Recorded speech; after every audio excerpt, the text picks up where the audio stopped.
Hello, and welcome to Middle East Focus, a weekly podcast on regional affairs and U.S. policy, produced by the Middle East Institute in Washington, D.C. I'm Alistair Taylor, MEI's editor-in-chief. And I'm Matthew Czekaj, managing editor at MEI.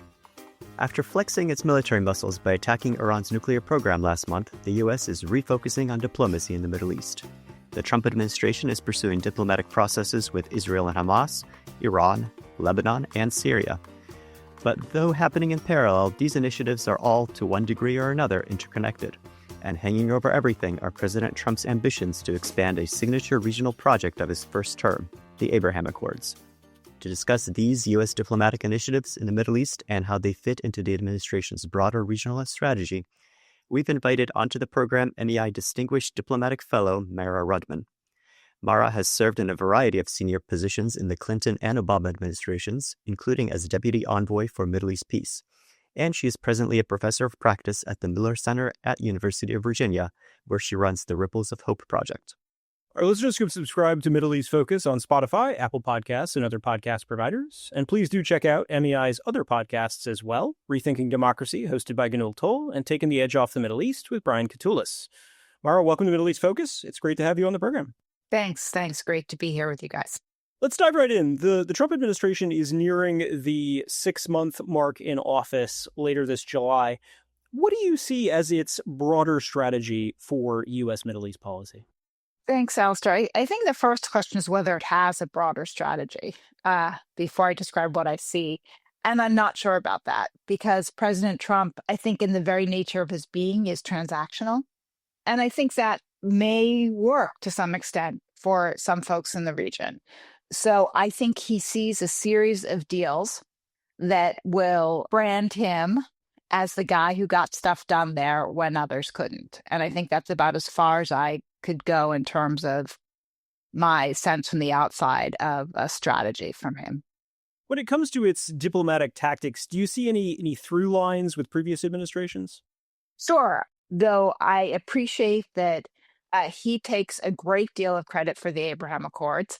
I see a tremendous amount that is built in that on the work of prior administrations. And I say that from a position of having worked with George Mitchell when he was the Middle East peace envoy on a series of steps that we talked through in a range of different meetings with all of the leaders of Gulf countries, and in particular with the Emiratis, on what it would take for them to recognize and do deals with Israel and how you could use a pathway to a Palestinian state to achieve those things. And if I was able to magically excerpt from my State Department computer files, which of course I cannot do, what those steps were, it would look a huge amount like the Abraham Accords, the initial Abraham Accords that were signed. And I would say, again, in being fair, what George Mitchell built that on in the Obama administration was a lot of work done by Elliott Abrams and others in George W. Bush's administration. And there are even elements of kind of the grander vision involved from the times when I was working with President Clinton as a chief of staff of the National Security Council, a deputy national security advisor, on various configurations, even when Ehud Barak was prime minister, preceded by Bibi Netanyahu in his first term way back. So there are threads of this that really, Donald Trump is not one to acknowledge that he stands on the shoulders of others who came before him. But I actually, from a very working grunt level position, can assess the facts to say that's the case. And certainly with the Abraham Accords, that's the case. Yeah, it's an important point, I think underappreciated for sure. Taking a step back, what do you see as the biggest successes or failures so far for the administration's Middle East policy? And also kind of what's been most surprising for you? I think the biggest successes, and that's still a work in progress, but the nature of relationships that the Trump administration has with players in the region deserve credit. I know I cannot really explain or assess the reasoning on that from the side of those players in the region. But I referred earlier to President Trump's transactional nature, and I think that has an appeal to many different countries, not just in the Middle East. That what you want to do is you want to do a deal with me. I know how to do deals. In other words, from the other country's perspective. And you're not going to come in and lecture me about what kind of country I have and why I should be more like the United States. The United States is not exactly in a position to lecture other countries about things like democratic values at this point as well. And I don't think President Trump really cares about that. So it may seem perverse to say, but I think a measure of success with him is the nature of relationships that he and his team seem to have with a number of certainly with the countries in the Gulf, as well as with Israel. I just would like to see him use that to actually serve U.S. national security and economic security interests. And I'm not sure I see the through line to that. I certainly see it serving Donald Trump's interests. We are recording this on July 8th. One of the big stories this week in Washington is Prime Minister Benjamin Netanyahu's visit to D.C. What have been your takeaways so far from his high-level meetings, from his meeting with President Trump? Well, first, I think it's interesting that he's here for several days. So clearly, there's a plan in some ways for him in terms of relationship building, strengthening, fostering, and I assume discussions to lay out his perspective on Gaza, on Iran, on the various other deals and permutations in the region. And this is beyond just his meeting with President Trump. Not surprisingly, and I think as forecast, he and President Trump are taking a big victory lap on Iran, even as they are probably having a series of discussions where the United States and Israel may differ on next steps with respect to Iran. You've mentioned talks on Gaza. I wanted to drill down on that with you. Based on what we know, based on kind of what's been coming out of the visit, how do you see the Trump-Netanyahu deal on Gaza shaping up? What are the outlines of this deal? Maybe what's the formula that they're discussing? I think I would jump to what I hope they are discussing.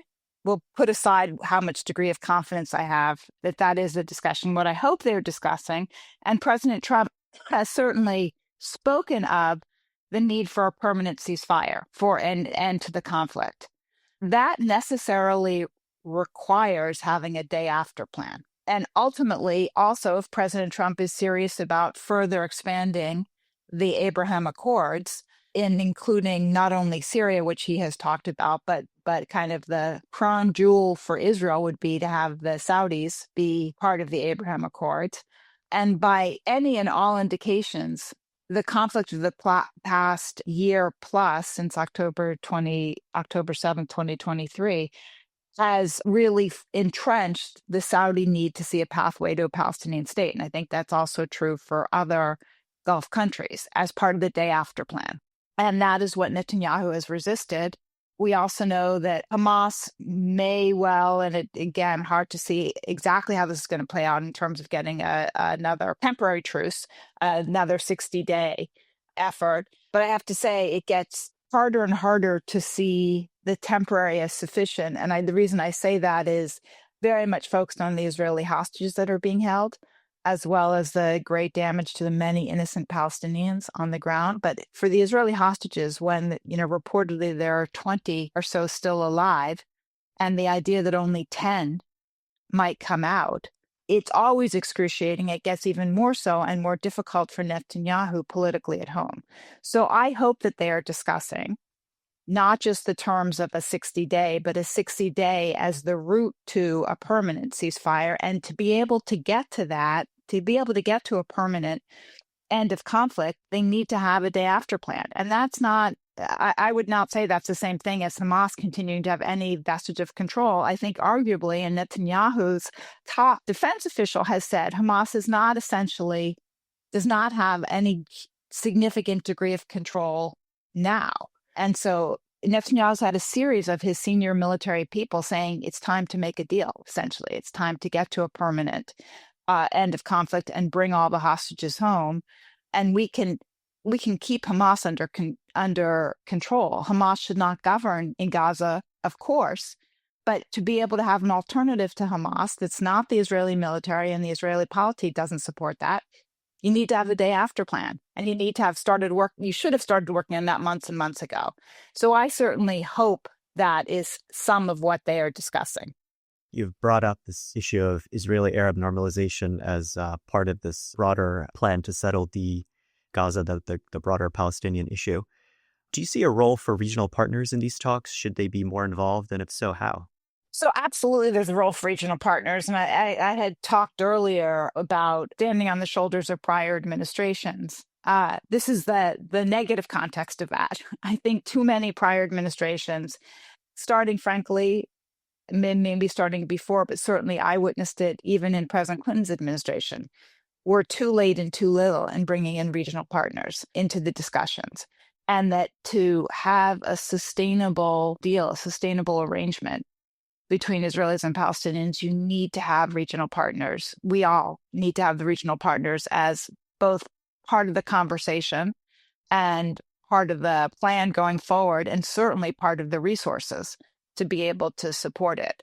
And so that's happened in pieces, but I'm not sure how strategically, probably since the first President Bush put together with Brent Scowcroft and with Jim Baker, frankly, the Madrid conference, and that kind of approach. But yes, they should be.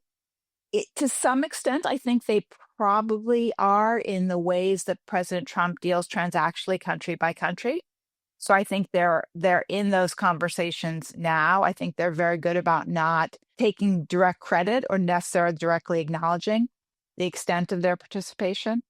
But I think several of the Gulf partners are heavily involved. I just think they need to be explicit with Prime Minister Netanyahu that there's no follow-on without their involvement, and that there's no follow-on without a pathway to a Palestinian state. Mara, I wanted to turn now to one of the other key issues on the agenda for Netanyahu's visit, which is, of course, the issue of Iran. What's been your read on the U.S.-Israel coordination there? It seems almost as though they've had a sort of good cop, bad cop routine. So I'm not sure. I think I would expect there is a significant degree of coordination. There's still two independent countries who make their decisions separately from one another. I think that I would assume both countries keep each other pretty well informed about what they're doing, even when they don't agree. And I think in the initial Israeli strikes on Iran, there's certainly not U.S. enthusiasm for it. I think there was probably an acknowledgement from the beginning that the United States would be in a defense posture in terms of supporting Israel and working with regional partners to support Israel on Iranian counterattacks. And I believe that's what happened. But the decision for President Trump to get directly involved in ordering the strikes on Fort Hour, I think a reaction to seeing how the initial Israeli strikes played. I think we're at another kind of point of divergence or certain crossroads. If President Trump, and he has been saying publicly that he wants negotiations with Iran, that he can get a final deal, again, the transactional side of things. And I don't think Israel, A, believes that there is a final deal that can happen through negotiations. And B, I think they have a different approach, which is that you should go in repeatedly as needed every time you see an infraction. So I assume that's also part of the discussions. I will say I also find an interesting discrepancy, which I don't think President Trump has actually been called on in different public statements he makes. And I'm happy to go into that more. Absolutely. Yeah. Would you like to elaborate on that? Sure. Well, President Trump, obviously, along with his Secretary of Defense, Pete Hegseth, has used the term obliteration quite frequently for the results of the U.S. strikes. And while the U.S. strikes certainly displayed phenomenal amount of planning, skill by the U.S. military, by the pilots, the crews who were on those planes. And I will say, I think that our chairman of the Joint Chiefs of Staff, Daniel Kaine, laid that out quite well in the initial press conference he had following with Pete Hegseth, very clinically laid out. He did not use the terms obliteration. Hegseth and Trump did, and have continued to say that we got everything. If the United States had completely wiped out with those strikes, the combination of the United States and Israel's previous actions, Iran's nuclear weapon development capability, if that was true, then why would we need to have negotiations for a final deal at this point? If we were absolutely unconcerned about anything, any remnants of ability Iran had to weaponize nuclear material, then we wouldn't need to be talking to him now.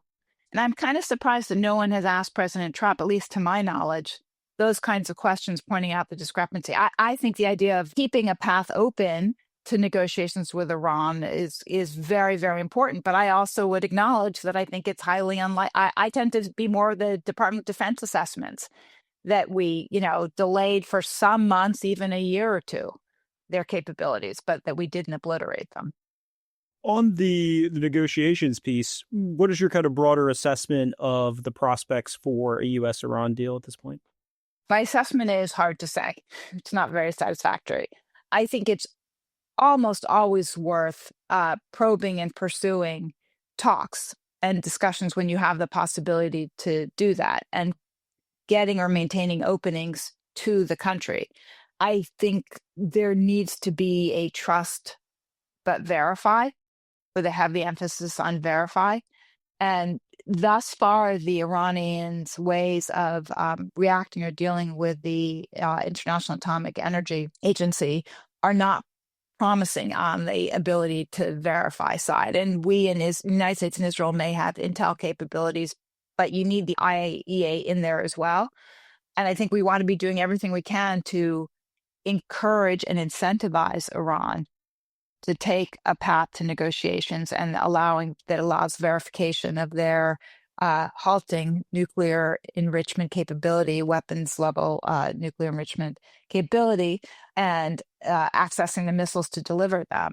But I don't know that the Iranian regime has yet decided which way they will go. So that's why I say it's hard to say what the prospects are. Do you think the United States has kind of dented its diplomatic credibility in the sense that there was this widespread perception that Israel wouldn't carry out military action until the diplomatic process had played out? But of course, these strikes started as we were waiting for this sixth round of talks. Do you think the sort of implications of that appearance of using negotiations almost as cover for a military strike, do you think that's dented the already limited confidence in Iran and U.S. credibility in the process? Or what's your kind of read on how that affects things? I'm not sure, Alistair, because as you say, I think there was limited confidence prior to that. I think where there is a misperception, and this is true not only with respect to Iran, but more broadly, and across administrations, is that the United States has this ability to control the actions of any other country. I think it's particularly seen that way in Israel. It's just not accurate. We can maximally incentivize or disincentivize or use various levers with various countries, but they are all ruled by leaders who are responding to their own politics and their own country's interests. And so I think that's a significant and widely held misperception. And I don't say that to kind of undermine or minimize the power or strength of the United States, but we can sometimes barely control our own country. We can't control the decisions that are made by other countries, or we can't dictate them. And I actually don't think President Trump entirely realizes that either. So continuing with our jumping around the region, Lebanon. There's been a ceasefire in place since November.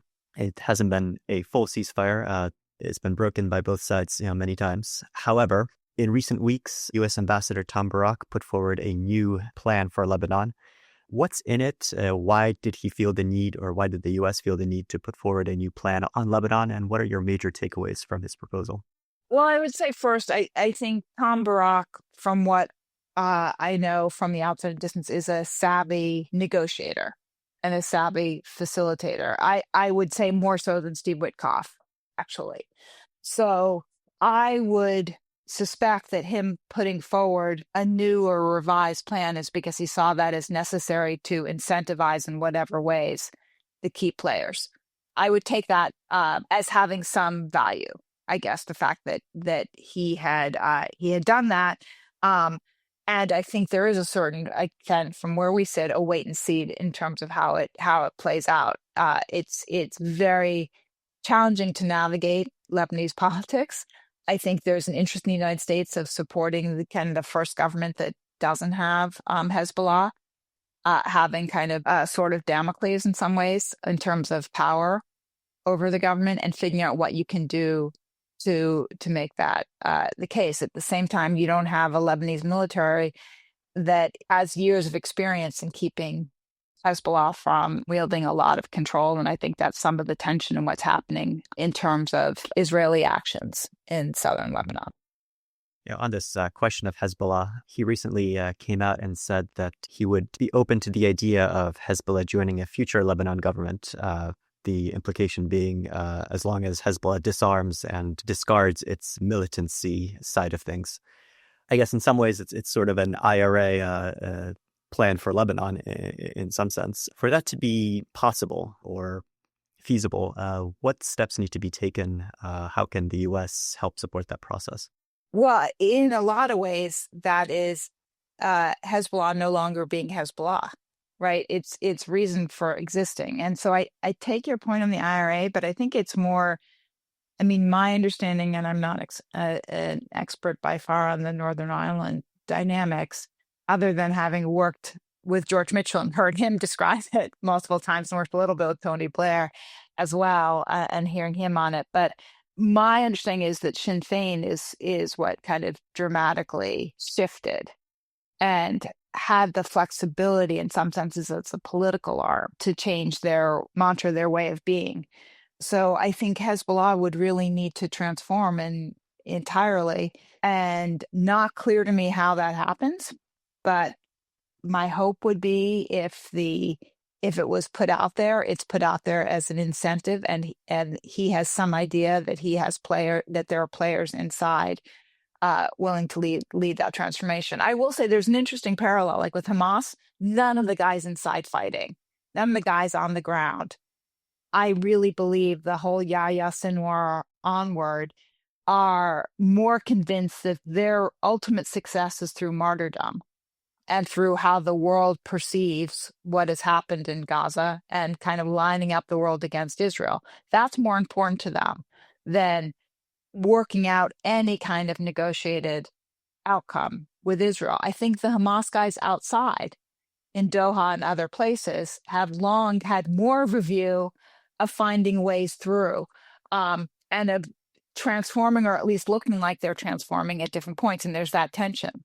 I don't get the same sense with Hezbollah that they're kind of inside and outside players, but Tom Barak is obviously sitting there and much closer to it. And so some of what he's proposing may be because he's pulling on that kind of thread. The other echo here with the Israel-Hamas negotiations is this sequencing problem, where in the Lebanon case, Hezbollah must disarm before Israel withdraws and ends its military operations. But at the same time, Hezbollah is saying it's not going to disarm until Israel stops its military operations. So drawing on your experience in conflict resolution diplomacy, how could the U.S. address these entrenched positions and then keep the diplomatic process moving forward?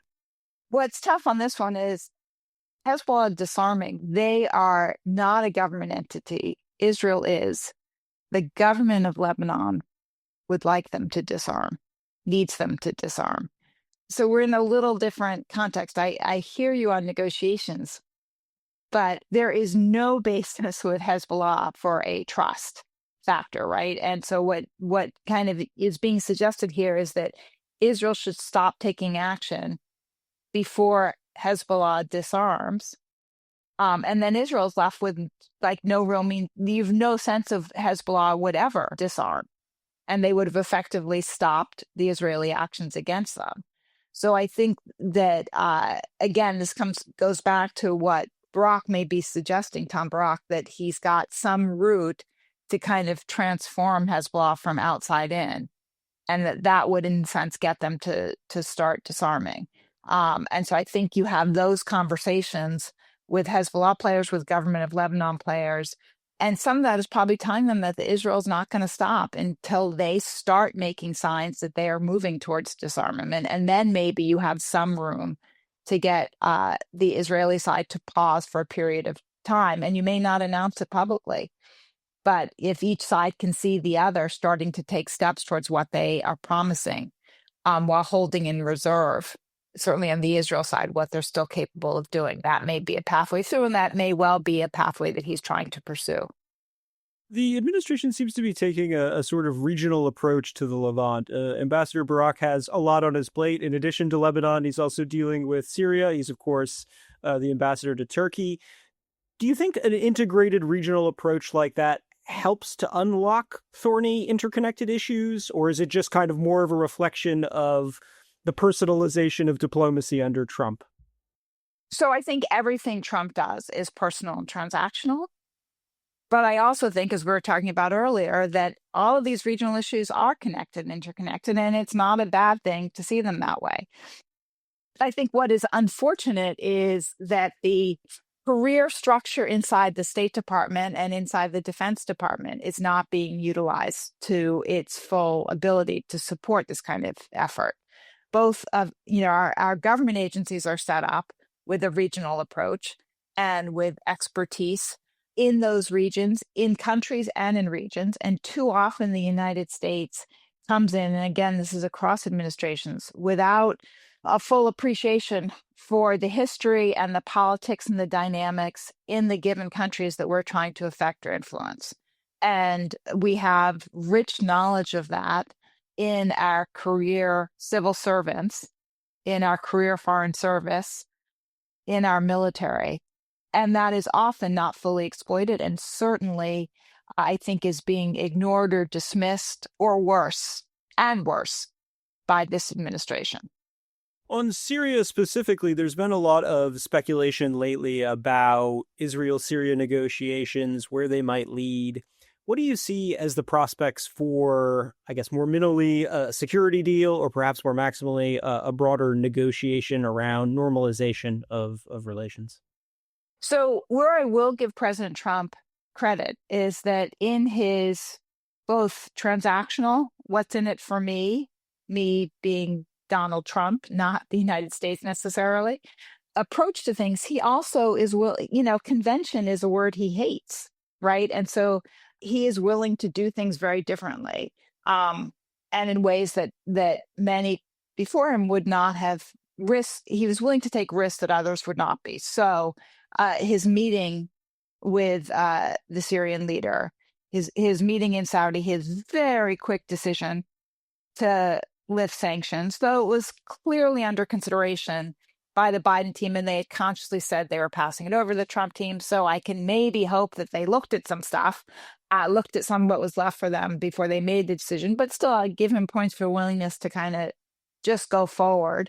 And my guess is it was on consultation, maybe not with his own career people within the U.S. administration, but with the Saudis, probably with MBS, with others when he was there.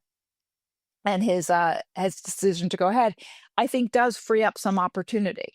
And so both on the immediate security front, and this is where also it's interesting with Tom Barak being ambassador to Turkey, having relationships, the different regional relationships and the threads to pull on that. Some question on, again, whether there could be kind of some surprise between Syria and Israel as well, which would certainly make headlines for President Trump, which he would like, but would also be interesting in terms of regional dynamics for sure. So I think he's opened up possibilities there, and I give him credit for that. So multiple times in our conversation today, we've discussed the Abraham Accords, Israeli-Arab normalization. Obviously, Donald Trump sees this very much as part of his legacy. He wants to build on that. He wants to expand it. He talks about it all the time. But in your view, what is the Trump administration's view of the Abraham Accords? Does it see it as an organizing principle for the Middle East in some way, or do they see it more as a tactical tool which they try to bundle at every opportunity into other diplomatic initiatives? Again, I'd hearken back to where we started at the beginning. I think it is an organizing principle for President Trump and his administration. Let's be clear, his administration is a reflection of him and his will, and probably even more so than many other prior administrations. Though everyone in the United States government serves at the pleasure of the president, certainly all political appointees do, and Trump is clearly making it that way for civil service as well. But the idea of the Abraham Accords as an organizing principle did again not start with Donald Trump, even though it may in his mind. The idea of being able to look for how to strengthen regional frameworks for the Middle East, how that necessarily involves Israel being part of those regional frameworks, how you need a pathway to a solution on the Palestinian issue to be able to do that and how it's ultimately in the United States' interest, as well as in the interest of every country in that region, to have stronger economic relationships with one another and to have stronger security relationships with one another. And the Abraham Accords is a vehicle for accomplishing that. I think in President Trump's first term, it was without a sufficient nod to a pathway to a Palestinian state, but it didn't ignore one. Because remember, the Emiratis didn't sign on until there was a period where, again, under a prior stint as prime minister, Netanyahu was talking about annexing the West Bank. And the price for the Emiratis of coming into that deal, of getting it done, was for Netanyahu to effectively walk back from and renounce in some ways that annexation. I think the Emiratis would be good to remind Netanyahu of that at this point, given how much he seems willing at various points to do things to appease his very far-right ministers in his coalition at this point, who clearly would like to see the West Bank annexed and Israel reoccupy Gaza. And so I think the Emiratis should be using their position with him to remind on what a basic premise was of the Abraham Accords, and then to frankly further strengthen as well, supporting the Saudi position, and I think the positions of others who have signed or considering signing, that you need to have a pathway to a Palestinian state, and that is part of an organizing principle for the region, for maximizing its economic strength and its security relationships. Well, I certainly covered a lot of ground today. Do you have any final thoughts? Anything you'll be looking to in the next weeks and months ahead? My, I guess, hope is that there is an increased consistency to planning and to execution for the Trump team. So it's not a series of transactions that may zig and zag pretty dramatically, and more that we can find the consistent through line, building on something like the Abraham Accords to get to a stronger economic and security position for the United States and for all the countries in the region. That's all the time we have for this week. Thank you, Mara, for joining us on the program today, and to our listeners for tuning in. Finally, a big thanks to our production team for all their work on this week's episode. To find MEI's latest coverage of U.S. Middle East policy, please visit our website at www.mei.edu. And you can also follow MEI on X, Instagram, Facebook, and YouTube, and subscribe to our email newsletters for the latest analysis and information about upcoming events. I'm Alistair Taylor. And I'm Matthew Czekaj. We hope you'll listen in again next week.